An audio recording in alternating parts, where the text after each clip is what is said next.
sa silangang bahagi ng Samar na may isang misteryosong isla na kung saan ay matatagpuan ang tambak na bungo ng mga tao na tinatayang 200 taon na ang nakakaraan.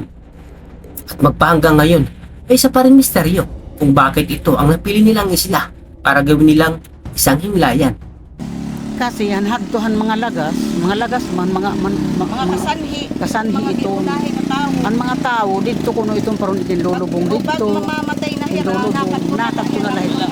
So ayan at good morning muli mga kanuron at welcome naman po sa ating panibagong vlog. At sa nakaraan nating mga vlog ay in-explore natin ang Visayas o Central Visayas. At ngayon naman ay dadako tayo sa silang bahagi ng Samar para tuklasin itong kakaibang isla. So kung saan yan, tara, samahan niyo ko muli. Let's go!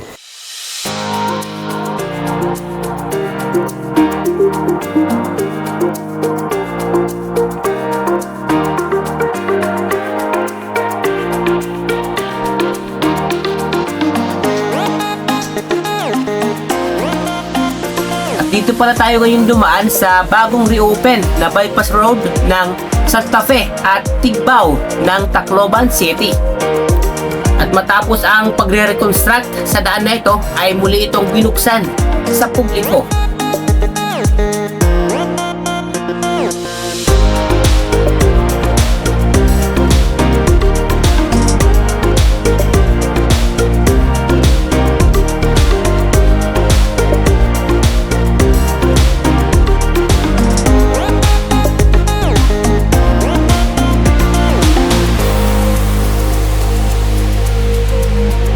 So ngayon nandito na tayo sa Basay Samar na kung saan ay mag-aagahan muna tayo. Umalis tayo sa bahay kanina 5:30 ng umaga at nadaan na natin itong karinderya kaya tamang-tama agahan muna tayo diretso na to ng tanghalian. Tara.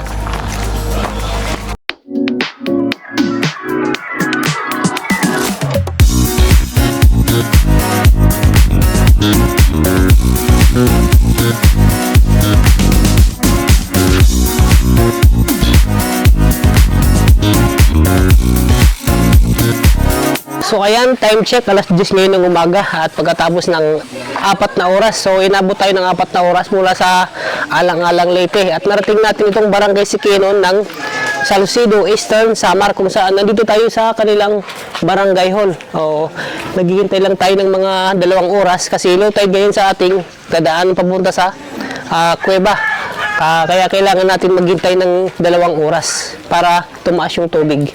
So ayan, bago tayo tumuloy ay kailangan natin magpaalam at maglagbook dito sa Barangay Hall bilang SOP pag bumibisita tayo sa isang lugar. So tara.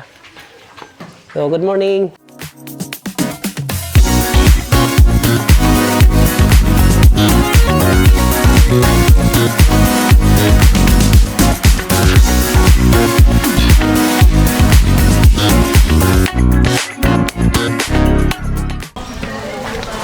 Meron ba kayong halimbawa yung mga ninuno nyo na kilala nyo na nandun sa isla na pumunta doon o nilibing doon?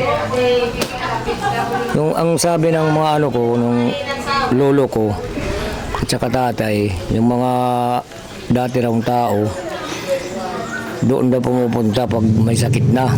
Doon na nagpapakamatay. Hindi na nagpapagamot. Okay. Kasi wala pa mang ospital noon. Walang sasakyan, wala pang sementeryo. Kaya ang ginagawa nila, pag may nararamdaman ng katawan nila, pumupunta na lang doon. Doon na lang nag-ano ng ano. So nagbubuluntaran na lang sila. Oo. Na hanggang doon na lang sila babawian ng kanilang huling hininga. Oo. Kasi yan hagtuhan mga lagas man mga kasanhi mga ito. gibulahe na tao. Ang mga tao dito kuno itong paron itin lulubong Ug bag dito. mamamatay na hira Nakat ko na lahat. Nakasakop hira Nakasakop hira. Kaya mga lagas naman hira. Nakat ko na lahat. Asya na ito nga nakad doon ang bungo, nakad doon ang mga tulan, hira. Kamamatay. Nakat ko na lahat. Wala na voluntaryo na hira pagsulod nga. Nasugay oo nasugay ito. Asya kasugad ito nga may ada mga tulan, may mga bungo dito. Naglalabaan itong mga to.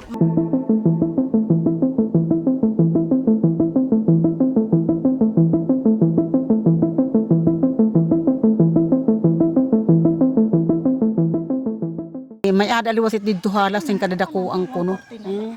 nga nasa ko ini nga sinising nga sawang halas oo. Pero diret basta-basta nagpapakita ito nga Halas. sawa. Oo, diri basta-basta. pwede papakita ko dito hin.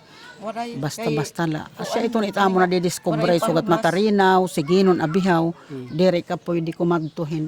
Maglalabot kunta, mangunguha dito tira mga kuan diri pwede. sako. Kaya na bagyo kuno hinda ko. Magmamadlos dagat. Nagmamadlos. Magmamadlosan ka mo tapos maglililinti. Oo, nasugad hiton.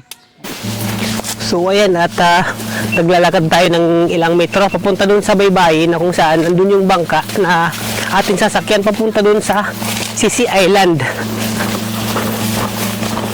Nabot na tayo ng tanghali, alas 12 ngayon dahil kailangan natin mag-antay ng high tide para hindi sumadsad yung bangka.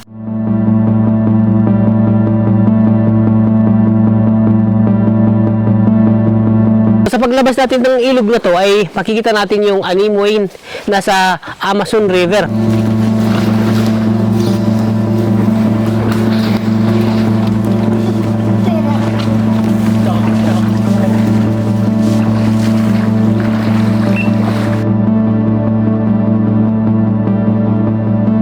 So ayan at binabaybay na nga natin itong ilog na halo ng tubig alat at tubig tabang at aabutin ng 30 minutos yung ating travel papunta doon sa isla na ating pakay ngayong araw at makikita natin sa drone shot sa taas yung ilog na to ay may halin tulad natin sa Amazon River. So sir, wala ba itong mga buhaya sa lugar na to? Wala naman, so safe naman dito. So medyo marami na rin tayong lugar na napuntahan pero bibihira yung mga ganitong klase ng lugar na ating nadadaanan dahil bihira itong lugar nating mapuntahan tulad nitong ating istasyon sa araw na ito. At nakikita natin dito sa tabi na ating dinadaanan yung mga bakhaw na talaga namang mga malalago pa at talagang naalagaan siguro nila. So salud tayo sa mga taga dito, hindi nila pinababayaan yung ganitong mga bakhaw dahil malaki ang tulong ito sa ating kalikasan.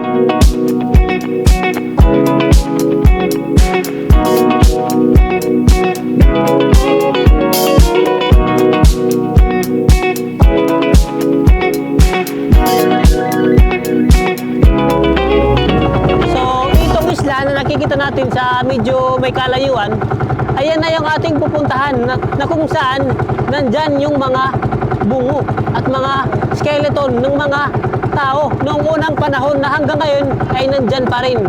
So ito yung pinakamalaking misteryo kung paano nagkaroon ng mga buto, kuweba na yan. Yan ang ating tutuklasin sa araw na to.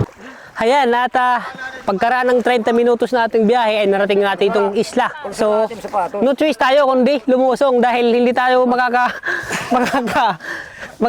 ng pwedeng apakan na medyo solid para hindi tayo mabasa. Kaya, ayan.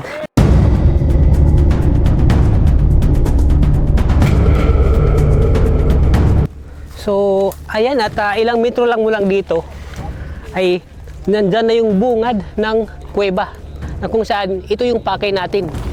So makikita natin sa loob, ayon sa kwento nila, nandyan yung mga buto at bungo ng mga tao. Pero ito ay nanatiling misteryo kung anong klaseng mga tao ito dahil ayon sa kanila ay mahaba mga buto at ibang klase yung mga skull. So tara. So nandito na tayo sa bukana nitong kuweba na kung saan kinaroroonan ng mga buto at mga bungo ng mga tao. So titingnan natin sa loob.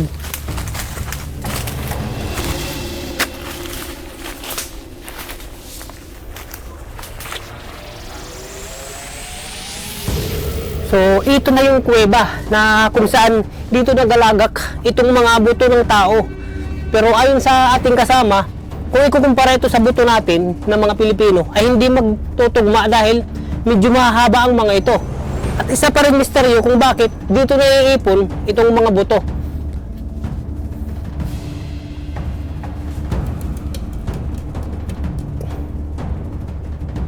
Ayon sa ating nakausap kanina, sabi nila ay dito daw pumupunta yung mga residente noon na may mga sakit. Nararamdaman nila na malapit na silang mamatay kaya dito sila pupunta at dito nila hinahayaang bawian sila ng buhay. Pero ayon naman sa iba nating nakakausap ay nananatili pa rin itong misteryo dahil wala naman talagang napatunayan na meron silang mga katutubo, kakilala o kamag-anak noon na pumupunta dito at ginagawa ngayong bagay na dito na lang nilang hinahayaan hanggat sila ay mamatay.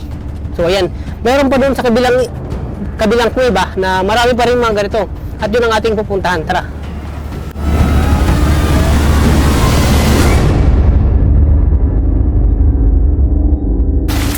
So dito naman yung pangalawang kuweba na papasugin natin. Ayon sa kanila, ay dito yung pinakamaraming bungo. So tara.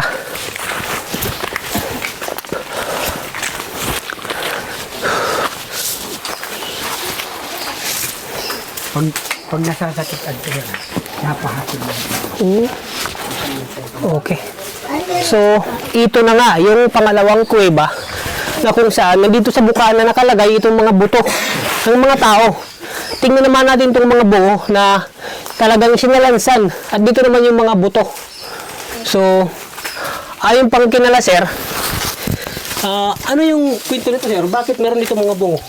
Sabi kasi na dati nila, pag magkasakit na, nagpapahatid na lang dito yun. Okay. Yun lang yung alam ko.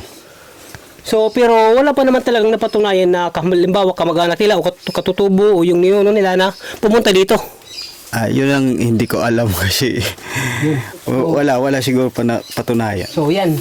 Yan ang malaking question mark kung bakit nandito sila dahil wala naman talagang konkretong paliwanag o sinasabi yung mga residente dito na mayroon silang kakilala kamag-anak na pumunta dito. Pero nakikita natin dito, nagtataka tayo kung bakit dito nakatambak. So, imposible naman. Halimbawa, ikaw gusto mong may sakit ka na tapos diyan ka pupunta, didikit ka sa kanila, parang creepy. So, sir, gaano ka nakakatagal dito na nagbabantay sa isla? Kay amon hindi ni tunan amon na po eh. So, okay. Sanglit asa hindi ni nga hayakon din itong baga naglalaoy-laoy hindi ni nga tunan amon mga kaganak. Sa hindi ni nga mag-ara makiton nga mga apuya naton nga nanpapaka nanungukoy di dito ng mga kuiba. So, konkreto talaga yung kwento na yung mga may sakit noon mula sa iba't ibang barangay ay pumupunta lang dito at tinahayaan nilang dito sila mamatay. Sa siringan namon apoy nga an iya siringa akong nga adto nga mga apuya namon nga nanhingan hindi ni nga lugar pag nasasakit daw napahatod nga dahiton di nga ira tagsan ira usang nga pamilya usang nga buho sa nga kuiba. Okay. Sanglit asa ito hira di daan nagpakokoy hiran 3 hira din hinga pamilya. So, ayan. At ayon nga sa ating nakita kanina, bawat kuiba ay mayroong kumpol-kumpol ng mga buto. So, ito pala ay isang pamilya. Halimbawa, isang pamilya nandyan na una, susunod naman yung gustong pumunta dyan hanggang sa dumami. Oh. So, ayan. Tapos ang mga ato ng mga kuiba nga waray na mga mga kaluluhan aton apoy pinanguha itunhan mga taga-Burungan nga nasiring hira nga ililipat daw hira nga adto ha simenteryo. Amo iton nga gimpakadto ko hira abihaw para mag-istoryahan tagiyan din nga namalnanhan amon mga kaganak ngan kumadarahan barangayhan mga barangay official abihaw. So, halimbawa ngayon, may gustong pumunta dito, may gustong kumuha ng buto, papayagan pa ba? Diri na. Asan istoryahan amon apoy nga na tagi nalinan hindi ni. Okay. So, dahil Itiya mga anak asan tugon daman din hinga. Kung may pakumanhinga mga tao nga makita niyo, diri na papagkuhaon. Okay. So, dahil isa ito sa napakahalagang parte ng kasaysayan. So, bilang pagrespeto na rin sa mga yumao, dapat hayaan na lang natin sila dyan. Lagyan na lang sana natin ng magandang lugar at wag nang gambalain.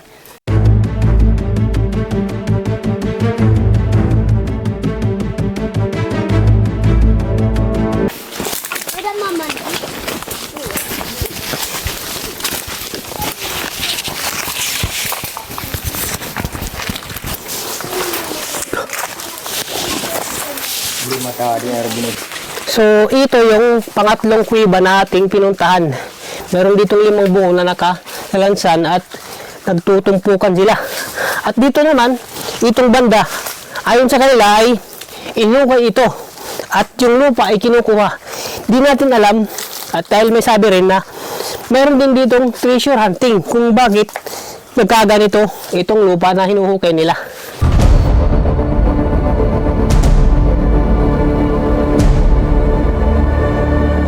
Kaya siguro dinala yung lupa kasi yung mga dating tao mayroon mga ginto yun. Kaya dinadala nila ang lupa. Inaagag nila para makita yung Yung ginto. mga ginto. Okay.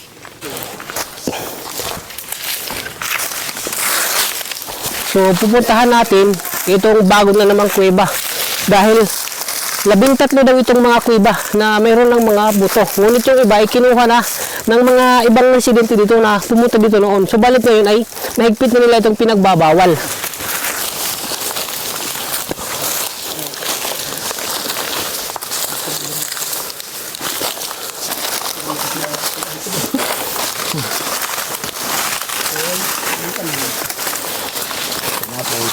Tabi-tabi po. Tabi-tabi po.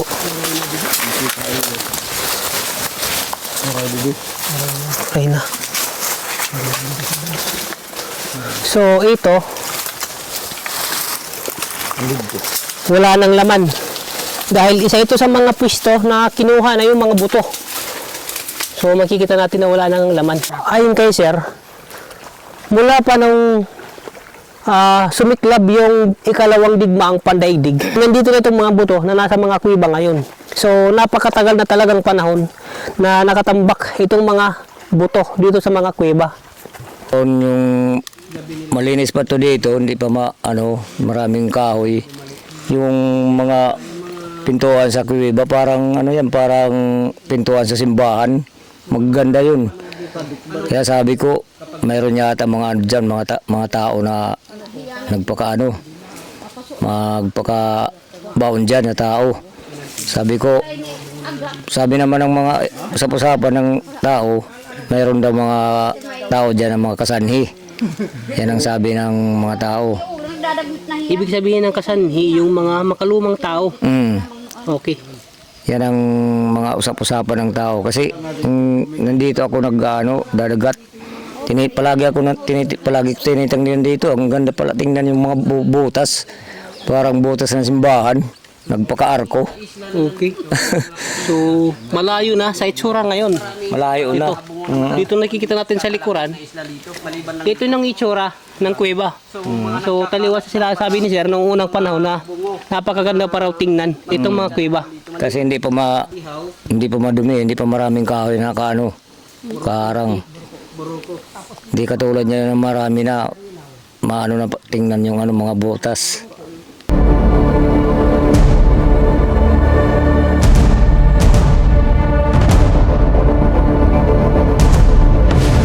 So isa pa rin napakalaking hiwaga kung bakit itong isla ang kanilang napili bilang kanilang himlayan. So ayan, at na-explore natin ang lugar na ito at nakita natin yung napakagandang view yung papunta dito. At mula dito ay babalik na tayo sa mainland ng Samar. At hanggang dito po muna. Huwag niyo pong kalimutang mag-subscribe sa aking YouTube channel at paki-like at share na rin ng video na to. Maraming salamat.